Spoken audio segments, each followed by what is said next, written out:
Bapak Ibu dan saudara-saudari yang terkasih dalam Tuhan, juga anak-anak kita, anak sekami. Saya kira Tuhan senang melihat kita pagi hari ini. Walaupun hujan deras, kita boleh datang berkumpul bertemu dengan Dia dalam Ekaristi ini. Ya. Tadi saya baca di WA pelayan liturgi hari ini, ada yang minta izin dan dikatakan tiba-tiba ada tamu. Saya pikir tamu siapa, ternyata tamu banjir, sehingga tidak sempat hadir. Ya. Itulah suasana kita pagi ini. Kita bersyukur, kita bergembira karena kita boleh bertemu dengan Tuhan pada perayaan Ekaristi ini. Kita juga membawa saudara-saudara kita dalam doa yang tidak sempat hadir. Pada hari Minggu Advent yang ketiga ini, yang disebut Minggu Gaudete atau Minggu Sukacita, ditekankan kepada kita bahwa waktunya semakin dekat. Dan kalau ingat renungan minggu lalu, kita 1 minggu lebih lagi akan merayakan Natal, kelahiran Sang Juru Selamat. Nah, minggu lalu saya mengatakan yang pertama diingat dengan perayaan Natal adalah kita kembali kepada saat kelahiran Yesus di Bethlehem, ya 2000 tahun lebih yang lalu. Kenangan ke sana. Tetapi bagian kedua adalah dengan peristiwa kesadaran kelahiran Yesus yang kita kenangkan ini, kita juga mempersiapkan diri untuk menyambut kedatangan Tuhan yang kedua untuk diri kita masing-masing. Dan itulah yang disebut sebagai akhir zaman bagi kita. Akhir zaman bisa nanti, bisa besok, dan seterusnya. Kalau saya memperhatikan perakiraan cuaca di televisi, setiap hari hampir atau sekitar 200 lebih kecelakaan dan lebih 20 orang yang meninggal setiap hari. Itu akhir zaman bagi pemahaman kita, ya. Sekali lagi, akhir zaman bagi kita tidak seperti bahwa tiba-tiba semua lenyap, tidak. Akhir zaman bagi kita adalah setelah kehidupan kita ini selesai. Maka kita diajak untuk terus menyadari kehadiran Tuhan dalam hidup kita menjadi kekuatan kita, lalu kemudian kita terus mempersiapkan diri sehingga pada saat akhir zaman untuk diri kita tiba, kita siap menyambutnya. Hari Minggu ini kita merayakan Minggu Sukacita. Mengapa disebut Minggu Sukacita? Sabda Tuhan mengingatkan kita untuk bersukacita, membuka hati kita kepada Tuhan. Dan kalau kita membuka hati kepada Tuhan, maka kita akan menerima berkat-berkatnya yang berlimpah untuk kehidupan kita. Berkat-berkatnya yang berlimpah. Bapak, Ibu, dan saudara terkasih, mengapa ditekankan berlimpah? Berkat Tuhan itu diumpamakan seperti kalau kita mengisi gelas, lalu kemudian gelas penuh, kemudian ia terus mengalir dan berlimpah keluar. Itulah model berkat Tuhan yang sebenarnya ditawarkan kepada kita. Tetapi apakah manusia membuka diri, membuka gelas dirinya untuk diisi oleh berkat Tuhan? Pernah saya tanya kepada sekelompok orang muda, menurut kamu masing-masing apa berkat terbesar bagi kamu? Berkat terbesar. Ada yang kemudian mengatakan, berkat terbesar bagi saya adalah orang tua yang mencintai saya. Oke, bagus. Kamu mengatakan, berkat terbesar bagi saya adalah saya bisa pintar di sekolah. Oke. Yang berikut, apa berkat terbesar bagi kamu? Berkat terbesar bagi saya adalah saya dapat pacar. orang muda ya, dapat pacar itu dianggap sebagai berkat besar. Dan banyak jawaban lain. Tetapi saya tidak puas dengan mendapatkan jawaban itu. Coba pikir sedikit. Seandainya itu pertanyaan kepada kita, apa berkat terbesar bagi kita? Bagi Bapak Ibu masing-masing. Sudah temukan jawabannya? Sudah? Ya, sudah katanya. Apa?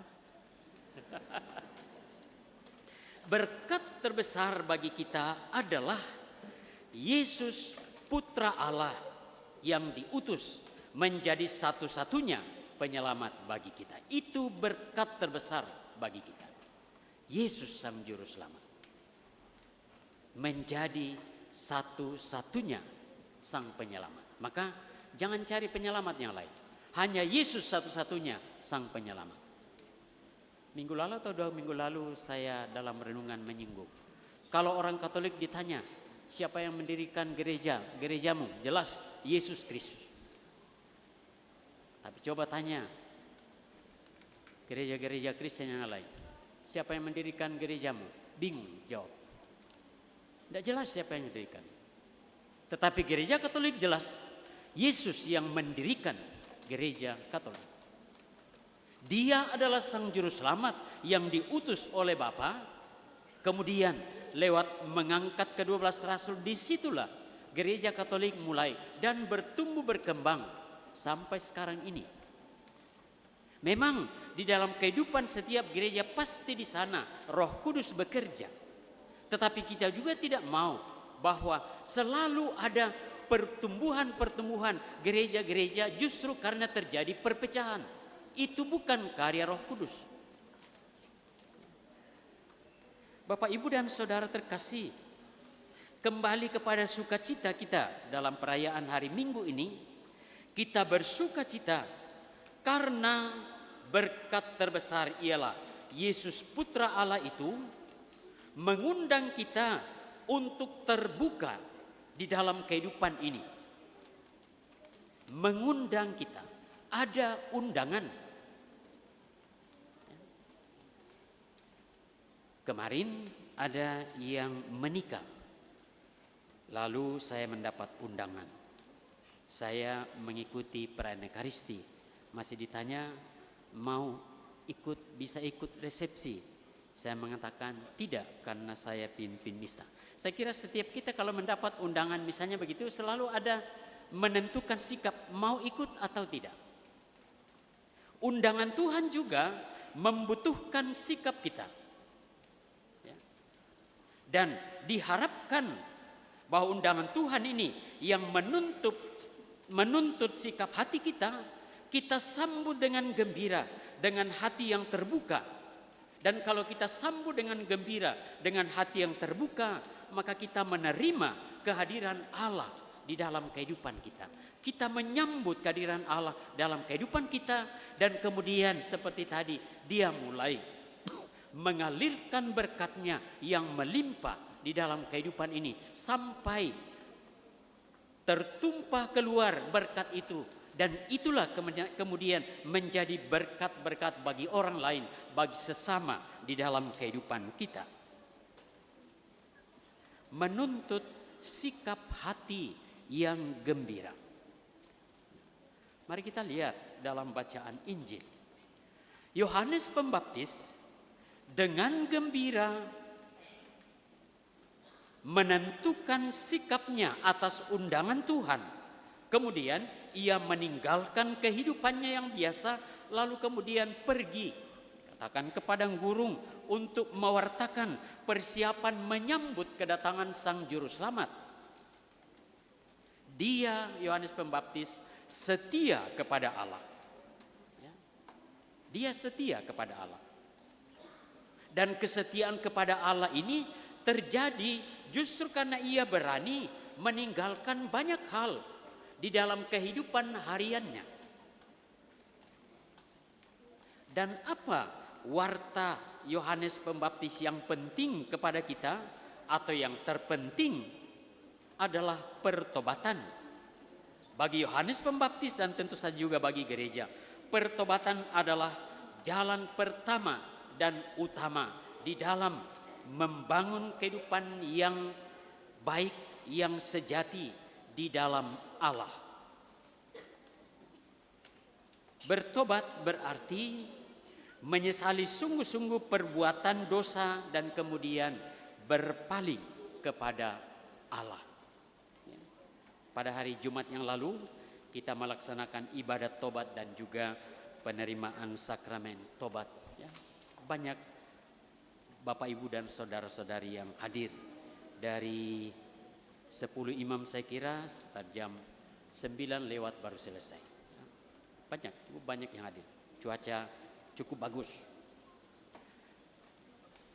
Mungkin ada yang bertanya dalam hati, apakah iman kita tergantung pada cuaca? Enggak.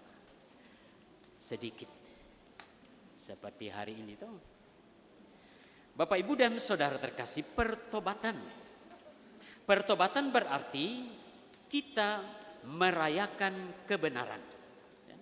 Kalau saya keliru, saya salah, saya bertobat berarti saya kembali kepada yang benar, yang betul. Dan kebenaran itu mendatangkan damai. Kalau saya hidup yang benar, maka saya akan mengalami damai. Ada kedamaian. Lalu kalau saya memperoleh kedamaian ini, maka damai itu mendatangkan keselamatan.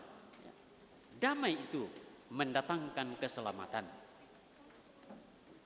Oleh karena itu Bapak Ibu dan saudara terkasih, kembali saya tekankan, mari kita selalu menyadari kehadiran dan kekuatan Tuhan sebagai yang utama di dalam hidup kita. Dalam misa SD hari Rabu yang lalu saya tanya, kapan kamu ingat Tuhan? Ada yang menjawab, pada saat berdoa. Ini berarti mereka ingat Tuhan pada saat berdoa. Ya mungkin doa pagi atau doa di sekolah atau ke gereja, doa. Di situ baru ingat Tuhan. Ada yang mengatakan pada saat makan, berarti dia pada saat mau makan berdoa ingat Tuhan. Pada saat mau tidur. Padahal setiap kehidupan kita, sepanjang perjalanan kehidupan kita, mari kita menyadari kehadiran dan kekuatan Tuhan. Ada anekdot seperti ini. Ada 2 anak kecil bertiga bersama dengan Yesus pada saat masih kecil. Mereka bermain-main dan mereka membanggakan orang tuanya masing-masing. Kemudian anak pertama mengatakan, saya bangga dengan bapak saya karena bisa membuat roti. Hebat ya. Anak ini bangga dengan bapaknya karena bisa buat roti. Yang kedua tidak mau kalah. Saya bangga dengan bapak saya karena dia punya sapi yang bisa menghasilkan susu dan kemudian juga dibuat untuk roti. Dia bangga. Yesus mulai berpikir. Lalu kemudian Yesus mengatakan, saya bangga dengan bapak saya karena dia menciptakan kamu dan bapakmu. Ya. Itu mungkin cerita kecil tetapi menyadarkan kehadiran Tuhan dalam kehidupan kita. Dalam misa harian di kapel ada anekdot kecil seperti ini. Seorang bapak dan anaknya yang masih kecil sama-sama berada di depan cermin. Lalu kemudian memperhatikan baik-baik cermin itu. Di dalamnya muncul muka bapaknya dan muka anaknya nih. Anaknya amati baik-baik. Lalu anaknya bertanya, Pak, apakah Tuhan yang menciptakan Bapak? Bapaknya bilang, iya, Tuhan. Lalu kemudian dia bertanya, apakah Tuhan juga yang menciptakan saya? Anaknya jawab, bapaknya jawab, iya, Tuhan yang menciptakan kamu. Lalu anaknya mengatakan, oh, kalau begitu Tuhan semakin baik menciptakan. Tidak menangkap ceritanya. Maksudnya anak ini dia lebih gagah dari bapaknya. Karena Tuhan semakin baik menciptakan. Ya, kalau kita lihat kesadaran anak ini sehingga dia bertanya, apakah Tuhan yang menciptakan? Kesadaran akan adanya Tuhan dan hadirnya Tuhan di dalam kehidupan kita. Pagi hari ini kita bergembira bersama dengan anak-anak sekami kita yang sudah menyanyi tadi, menghadirkan kesadaran bagi kita dan juga bagi mereka betapa Tuhan mengasihi, mencintai kita, memberi kesempatan kepada kita untuk terus membangun hidup kita dengan kekuatan Tuhan sendiri. Dan mari kita persiapkan diri kita untuk menyambut kelahiran Sang Juru Selamat. Moga-moga Sang Raja Damai ini menguasai hati kita, diri kita, keluarga kita, dan juga paroki dan masyarakat kita. Semoga demikian. Amin.